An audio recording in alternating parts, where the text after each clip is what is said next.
Okhulumayo nguSibongile. Lana sobe senza isibonelo samakhadi angu-9 asesandleni. Umdlalo wamakhadi lapha kusetshenziswa amakhadi angu-36 angavamile. Lamakhadi ahlukaniswe kane, idayimandi, inhliziyo, impukane kanye nesipeti. Njengoba lamakhadi ahlukaniswe kane, elilodwa lakhona limele angu-9 amakhadi. Kuya ngokuthi umdlali udlala kanjani. Lana basibuzwa ukuthi mangaki kulamakhadi azokhethwa angu-9. Masicabanga angu-36 amakhadi. Ungazicakekisi ukuthi lamakhadi ahlukene kanjani. Masikhethe angu-9 sibheke lana angu-36. Ngizoqala ngithi zokhetha angu-9 amakhadi. Lana nginamakhadi angu-9. 1, 2, 3 ukuya ku-9. Sikhethe angu-9 esandleni sami. Ngizoqala ngibheke ukuthi kule khadi lami lokuqala ngizokhetha liphi kulanka angu-36. Ngizokhetha 36, 35,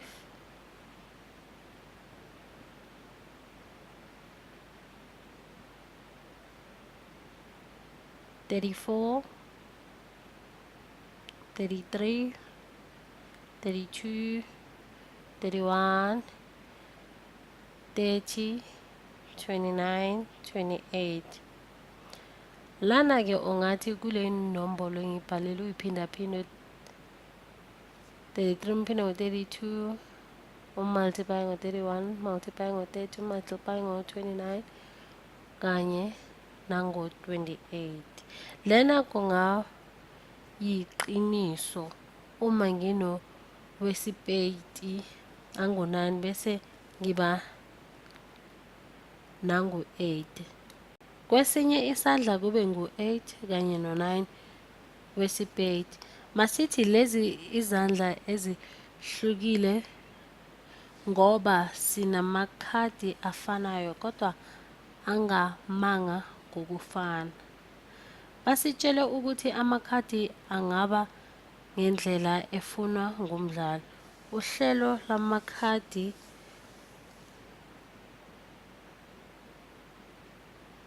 alunandaba. Manje sobala izindlela ezihlukile lapha amakhadi angabekwa ngayo. Ukuze singadidwa yile nombolo eziningi sizodivida lokhu ngendlela lapho amakhadi angu-9 angabekwa ngayo.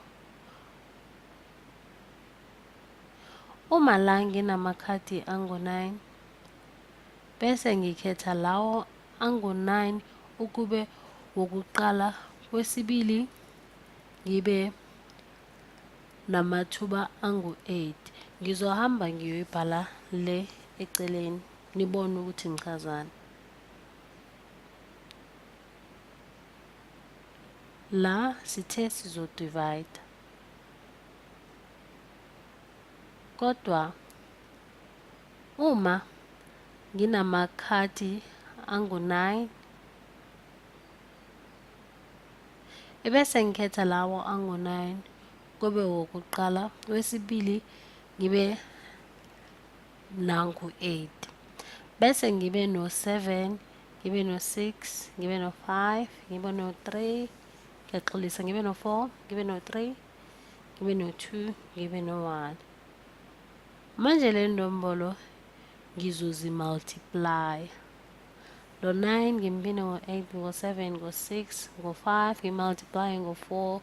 Kahle kahle nje sizomultiplya yonke le nombolo.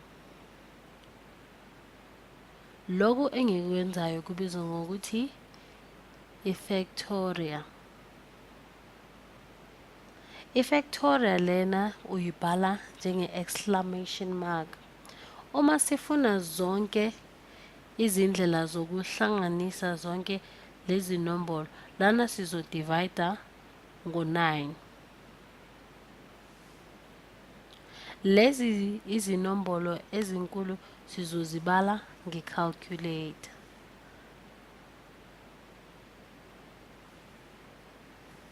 Ngizothatha i-calculator yami.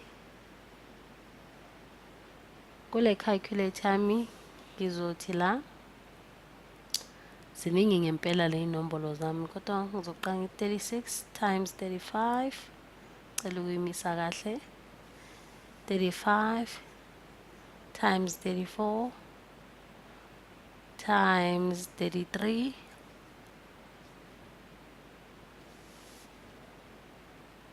times 32 times 31 kanjalo kanjalo ngize ngifike ku-28. Uma sengicedile ukwenza kanjalo ngiyele ngaphansi la ku-9. 9 sizoya ku-1 khona siyehlela phansi. Ngizothi divide. Sengiyadivide la ngo-9 ngimbine ngo-8 kanjalo kanjalo ukuze sithole impendulo yethu. Impendulo yethu izoba inkulu kakhulu. Ngiyathemba ukuthi nayibona ukuthi impendulo esiyitholile iyiphi, yilena.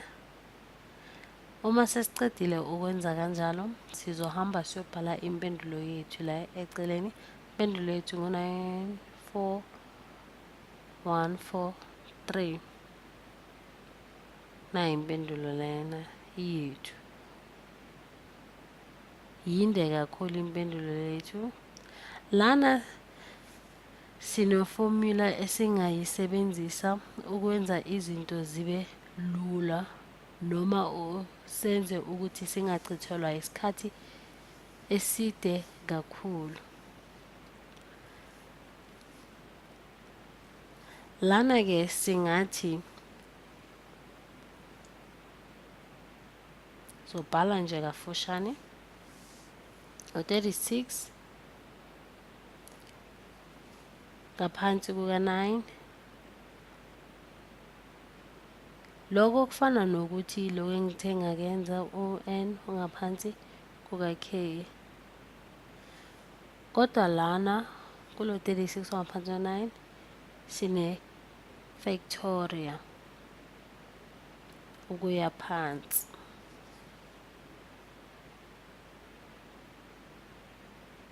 Lana sino-36 ukuya phansi.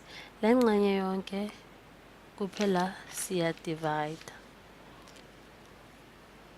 Zohamba ngiyobhala futhi le ngaphansi ile ngxenye le ngikhuluma ngayo siyadivida. La sesizoba no-36 suse u-9 ka-factorial.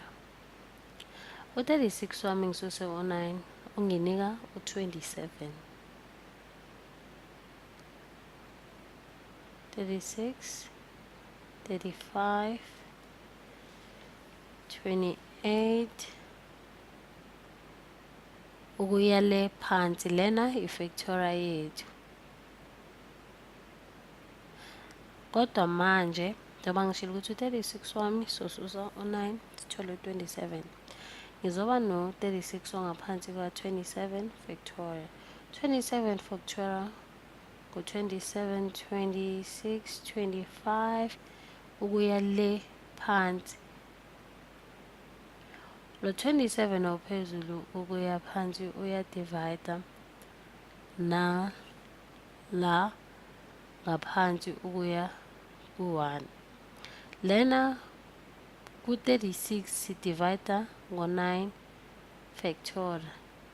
Lena ibizwa ngo-36 okumele ukhethe u-9. Lokho engikuyenzayo enikubonayo kufana nale formula leyo 9 ka-k ngaphansi kuka-k. Lo 9 singambeka kanjena, 9 ka-factorial, n ka-factorial no-n ongaphansi umsusa u-k ka-factorial ono-k futhi ka-factorial. Lena iformula yokuqeda sonke lesibalo. Asinandaba ukuthi ime kanjani, kodwa inhloso yethu ukuthi siqede lesibalo lesi esiningi nenombolo eziningi kanye nama-answer amaningi. Singasebenzisa nje le formula le ukuthi sigcine isikhathi singadlelwa isikhathi. Ngiyabonga.